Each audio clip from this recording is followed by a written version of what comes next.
Chapter 17. 21. Common Startup Pitfalls. Now that I have described some of the fundamentals, let me share with you a few mistakes I made and how I mitigated them.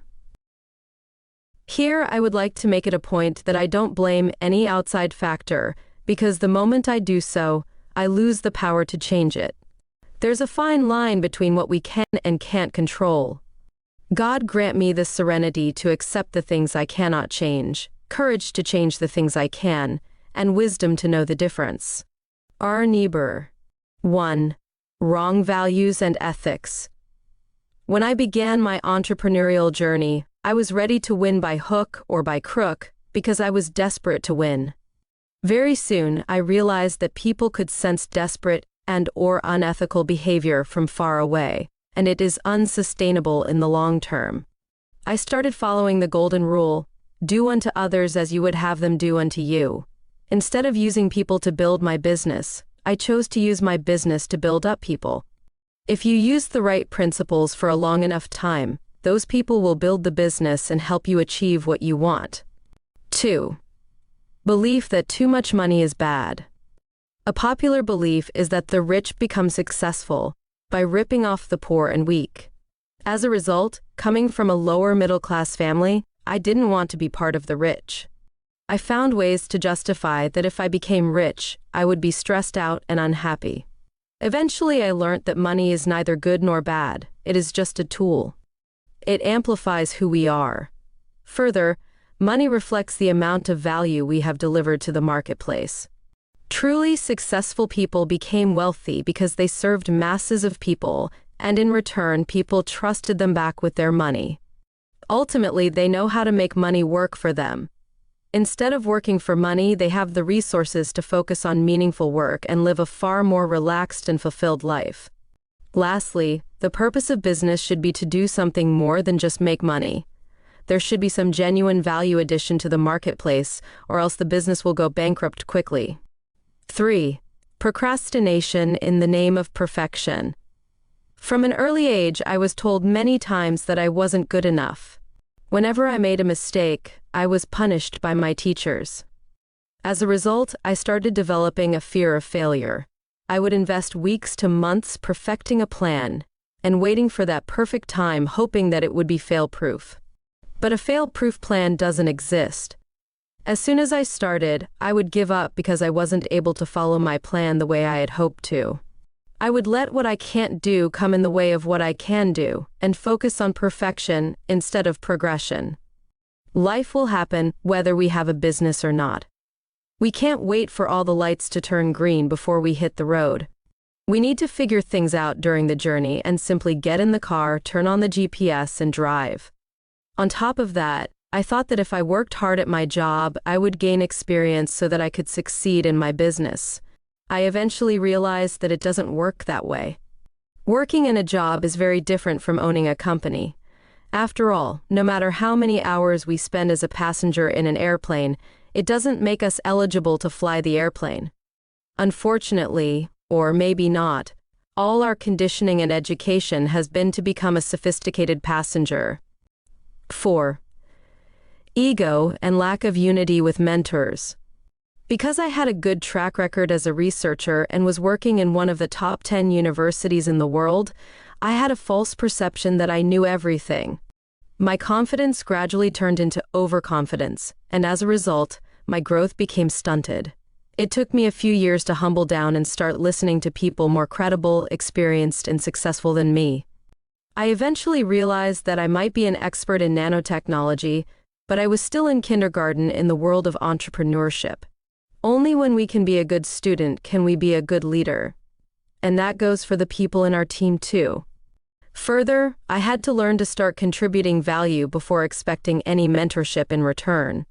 Small businesses become too independent and try to figure everything by themselves, and that's why most of them never grow. 5. Trying to manage with free resources. It is quite common to learn things from YouTube. Although it is a great resource, it doesn't work in the long term because our YouTube mentor doesn't know our personal condition. Nor do they lose anything if we fail. Don't do what someone established is doing now. Do what they would do if they were starting fresh like you. Further, ask yourself, would you fly in an airplane whose pilot took training only by attending an online course? I come from an academic background where we were big proponents of free stuff. I was on a full scholarship from bachelor's to PhD. I thrived on public funding and rarely needed to pay for anything from my pocket. I eventually learnt that free stuff is usually publicly available and hence doesn't have a unique value. I had to develop an investment mindset just like I would have done if I didn't have a scholarship. Professional outcomes require professional input, but that doesn't mean we start throwing money into using random tools, courses, and certifications. The key is again to seek a higher perspective and implement what aligns with your long-term goals based on the recommendation of your co-pilot. 6. Giving up too early.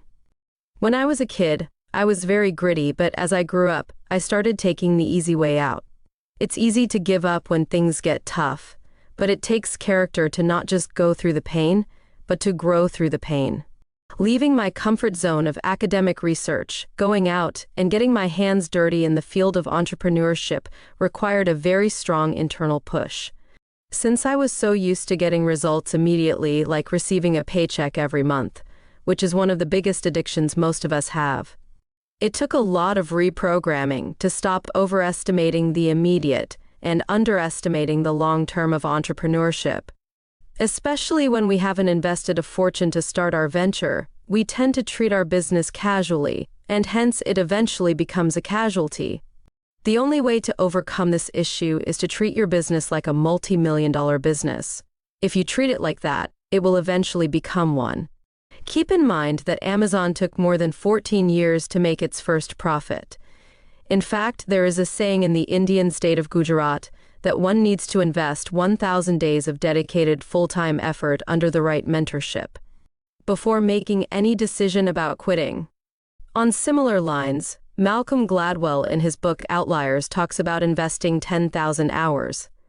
In other words, an entrepreneurial journey requires one to develop long-term thinking. While you may feel overwhelmed looking at these numbers, you have been practicing it to some extent without consciously realizing that. To get a job, we go through close to 2 decades of education. I personally went through 24 years of education before I started working at my first job.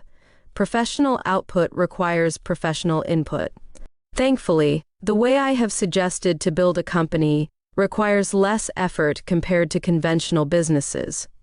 One of the best ways to navigate such a long journey is by having an attitude of gratitude and looking at how far I have come, as opposed to constantly thinking about how far I must go. But if you don't give your best shot and run your life based on emotions, you will burn out and regret it later. Remember, the pain of growth is lesser than the pain of regret, because if you are a dreamer like me, but you don't pursue your dreams, you will die mentally every day. Keep pushing through. It is easy to quit, but it takes character and discipline to build anything significant. 7. Too much focus on results. This is somewhat related to the previous point. Many of us wanted results yesterday, and that too without putting in much effort. At most, we might put in some minimum amount of work to get the maximum results. We are always hoping to optimize for something. This often leads to frustration and burnout. I had to make a total shift in my approach because I was suffering from similar issues. The book Atomic Habits by James Clear was pivotal in this aspect. Before I started getting results, I needed to develop the identity of an entrepreneur by building habits, systems, and processes in my life. Then, by focusing on developing the skills necessary and doing what I can control, results will be a byproduct. 8. Inability to fail forward and negative self-talk. Even though our parents and friends love us, care for us, and have good intentions for our overall well-being, they don't always do what's in the best interest of our growth. They might not see the vision you see, or the challenges you voluntarily take on to achieve the goals and outcomes you desire. Those who wish well for us even advise us against the very thing we are set out for. Don't be stupid. This isn't meant for you. Just focus on your academics instead of trying things that will fail. Don't forget the reason you started working. You have responsibilities to take care of. And you aren't even good enough at that. Why do you want to make a fool of yourself? After hearing this, we avoid failure like a plague. But if you want to learn something new, you need to learn how to handle failures properly. An excellent book on this topic is Failing Forward by John Maxwell. Growing up, I was told that I am a shy kid and an introvert. I let those labels restrict my growth largely for years. But I couldn't afford to let what others thought of me get in the way of what I wanted out of myself. Well, they themselves didn't have that. Instead of listening to those opinions, or letting the present state overpower me, I learned to speak my future into existence. I had to work hard to change the way I spoke to myself. I had to elevate the quality of my self-talk. You also have your own share of baggage you've been carrying from the past. Maybe they are like what I had to go through, or maybe they are completely different. We cannot compare them, and neither does the work that needs to be put in to let go of that weight. You decide the methods you want to implement to overcome your challenges. 9. Comparison with others. In the initial chapters, I mentioned how I was compared to my elder brother. The intention might have been right from other people's perspective. They wanted to push me to achieve greater success as well. But comparison isn't the healthiest way to help anyone reach their fullest potential. This, when done for a long time, leads to us comparing our worst to somebody's best. This ultimately got me to drastically reduce my presence and activity on most of the social media platforms. People usually post about their highlights of life. We tend to compare their best bits that make our routine feel terrible in comparison, and we are always working with a fear that we are missing out FOMO on a lot of things in our life. After reading The Gap and the Gain by Dan Sullivan, I understood that my journey is unique, and it is unfair to compare myself with other people. I can derive inspiration from other people's example, but the only comparison to make is with my own past and my own full potential. As a result, instead of fear of missing out, I now am happily having fun missing out on things that don't propel my growth or goals. In other words, comparison with self brings out the best in us, whereas comparison with others brings out the beast in us. We also tend to use the word sacrifice too often. I sacrificed my TV time to read a book. While it satisfies our ego and makes us feel good, it is not the best word to use. The word sacrifice means giving up something of high value to get something of low value. I believe TV time wasn't even a high-value activity to begin with. A better way to articulate this sentence would be to use the words delayed gratification and investing. Successful people learn to turn their distractions into rewards. For example, I watch TV as a reward for investing the time and effort in doing the business activity I promised myself that I would do.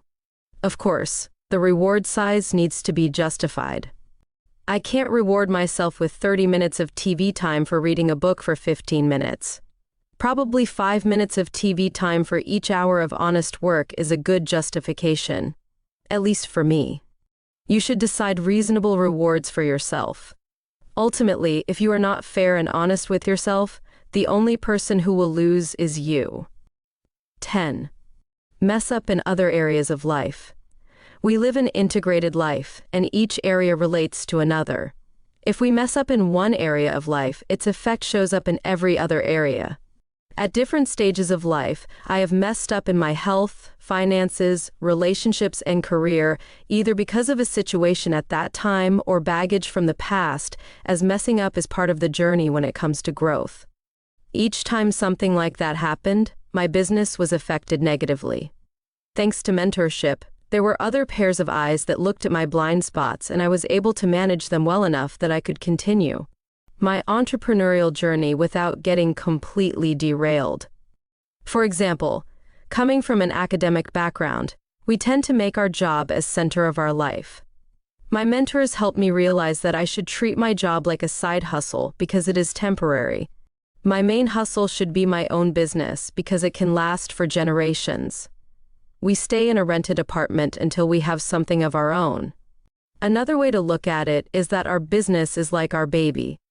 We never make an excuse that we are too busy or we have too many deadlines to feed our baby. We figure out the time and resources to keep the baby alive, and eventually it grows big enough to take care of us in the long term. If I feed the business with the right investment and nutrition it deserves, it will continue to pay dividends. Another area of growth for me was working on improving the family aspect. I used my family responsibilities and social obligations as the reason for my hindered growth. I used that as an excuse for not being able to create a positive impact. Most of us invest a significant amount of time in educational institutions to work for organizations that have work on purpose, in lines of creating a better world to live in and create in.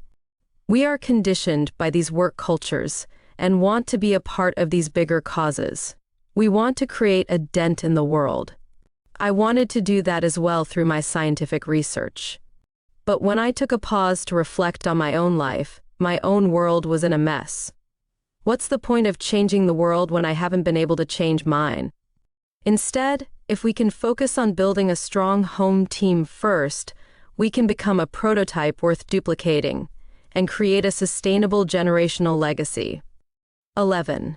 Too many or too few goals. When we have a lack of clarity of what we want, we set too many goals.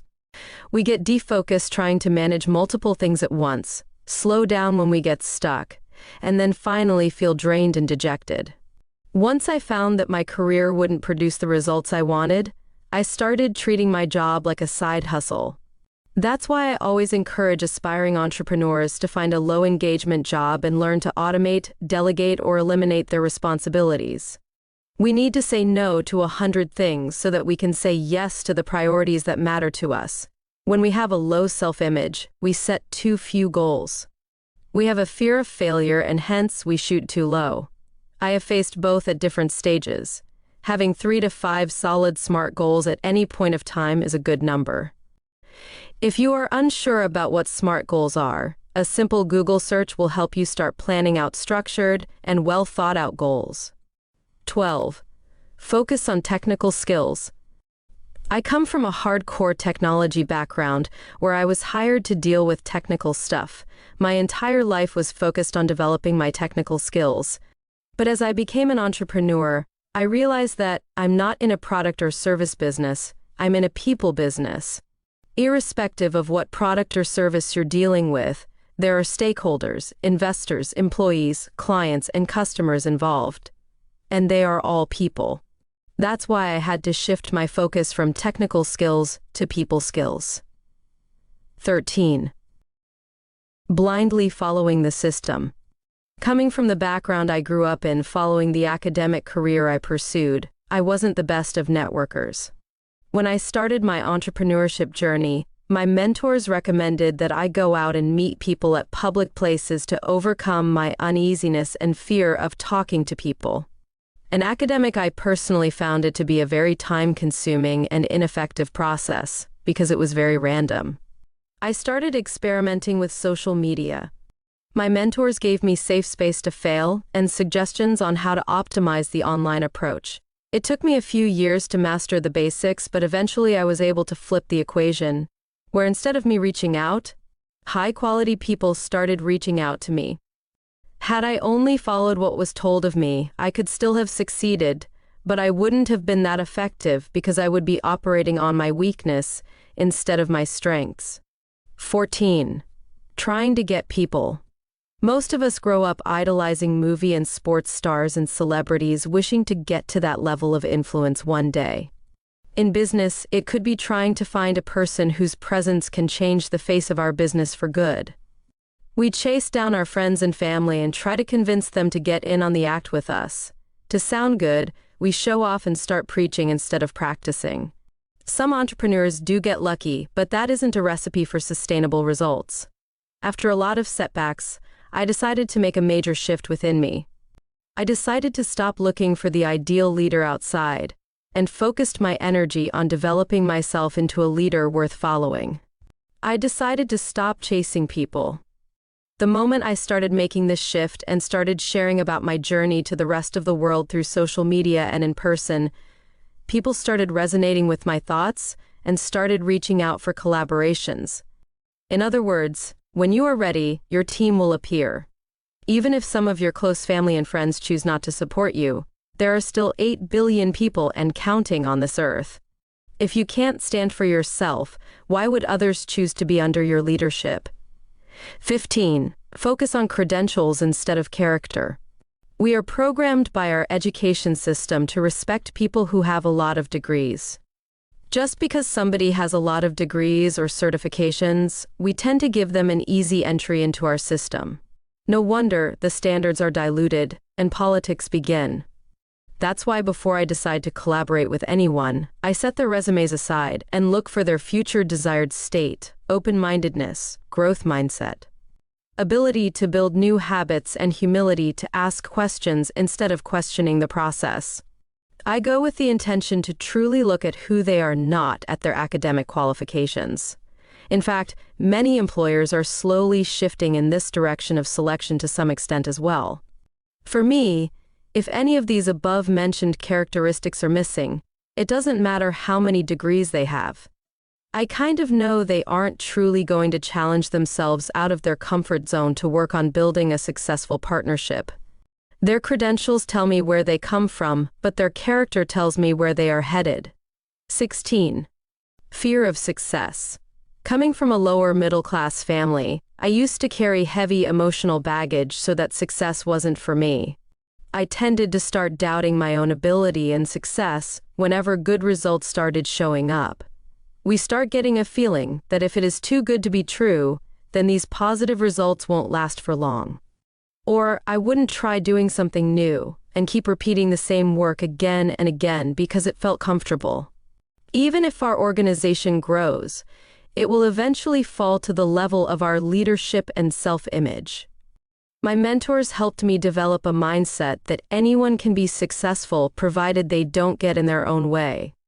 Going back to the airplane example, I had to stop listening to my own opinions and start listening to my co-pilot. I read stories of multiple first-generation entrepreneurs and understood that at some point of their journey, they had to learn how to develop the right expectations and self-talk. Through consistent efforts and right association, a healthy self-image and leadership can be cultivated. 17. Trying to fix others. Being a bike mechanic's son and researcher, I had a very strong tendency to find faults and fix things. I started implementing the same when I found imperfections in other people. No wonder my businesses failed several times, and I had 7 failed relationships until I found my wife. A good test to identify if you have a similar perfectionist mindset is how to do and perceive things. For example, do you get irritated when butter forms lump instead of spreading evenly on the bread? Do you feel irritated when your significant other doesn't place the shoes properly on the shelf in the order they are meant to be? If yes, then I welcome you to the club. The only person whom I can change is myself, and the best way I can lead others is through my example. I had to develop a lot of patience to let people grow at their own pace. I used to judge myself through my intentions and others through their actions. I eventually learned that I need to do the opposite. Today, I only preach and teach what I practice.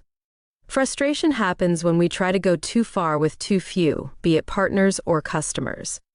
In general, the top 20 will produce 80% of the results, which is known as the Pareto principle. Problems are bound to happen when we give equal attention to everyone with an expectation that everyone will produce equally. It's unrealistic because not everyone is good at everything. Not everyone will learn at the same pace. Not everyone would want to go the distance you want to. As a leader and an entrepreneur, our goal should be to encourage, highlight, and amplify the skills of a person in which they are most adept. That's mainly to say that what we focus on is what grows.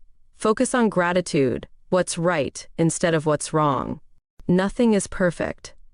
Sometimes we need to take the leap of faith and grow together through the journey. Anyone can find what's wrong, but it takes strong character and inner security to see what's right. Gratitude exercises every day help us stay happy and find joy within us and around us. After all, no one wants to be around a grumpy person. But in some instances, we need to bring things up if something is worth addressing. But it's important that we do it very carefully and follow these guidelines. 1. In most cases, it's better not to correct the person at all. Most likely they will start defending themselves. No one is perfect. 2. If it is necessary to correct someone, it should be done privately and with the permission of the person. Ask them if they are open to constructive feedback. Further, one should also see if the person is receptive, if the timing is right, and if we are the right person to suggest it. 3. A sandwich approach should be implemented. Praise followed by constructive suggestion followed by praise. If you observe, I didn't use the word criticism. 4. To make corrections, use the feel, felt, and found concept. I feel what you feel, I felt the same, but what I found. Of course, be genuine throughout the process. 18. Listening to the advice of an impractical mentor. We tend to get mesmerized by someone who looks profound, at least from the outside. Executive coaches or MBA professors who haven't built any successful business of their own, or a business owner who exited their company to make quick money, or that LinkedIn influencer with a huge following who shares everything about leadership, communication, and building a successful startup, but again, has not built anything significant themselves. I am personally interested in building something that grows steadily and lasts for generations. That's why I had to learn to ignore suggestions from such profound people and listen specifically to advice from my mentors. Because they live by similar values as I do, and they have the practical experience to show for. 19. FOMO, or fear of missing out. One of the most common marketing strategies is to utilize FOMO. The internet is filled with so many shiny opportunities which keep distracting us from our initial plans. Everyone is working on something to take the last penny left in our pockets or to take away the 5 seconds of our attention. After going through many such opportunities, I've concluded that to succeed in any field, we need to develop a deep expertise by focusing on a few of things which lie in our area of strength and then say no to everything else. 20. Inability to trust or delegate. Just because we have a business license doesn't mean we are qualified to become a large business. Big businesses can go on autopilot, but self-employed businesses can't. As we start developing deep expertise in our work, we start falling in love with it, and we don't want to delegate it to other people on our team. With a heavy heart, when we try to delegate, we look for imperfections in other people's work and try to take the responsibility back. If I want to create a true peace of mind and generational legacy, then I better learn to let go of responsibilities by delegating it to other people. Even though they are not doing as perfect a job as I would have done, if it is 80% as good as I would do, it's good enough. How much further would you anyway go if you were to do each and everything by yourself? 21. Boredom. Another strange behavior that we all have is to look for variety even when things are working well. Discipline often leads to boredom. In fact, most of the work that we do requires us to go through a process that involves a lot of repetitions, doing the same thing repeatedly. And that's boring. It is important that we constantly evolve, but it is also equally important that we don't keep changing things that are already working. Entrepreneurship is only 5 to 10% innovation. The rest 90 to 95% is implementation and scaling up. Chapter summary. Stop blaming external factors for your failure and start taking ownership. Instead of chasing success, become so good that success chases you.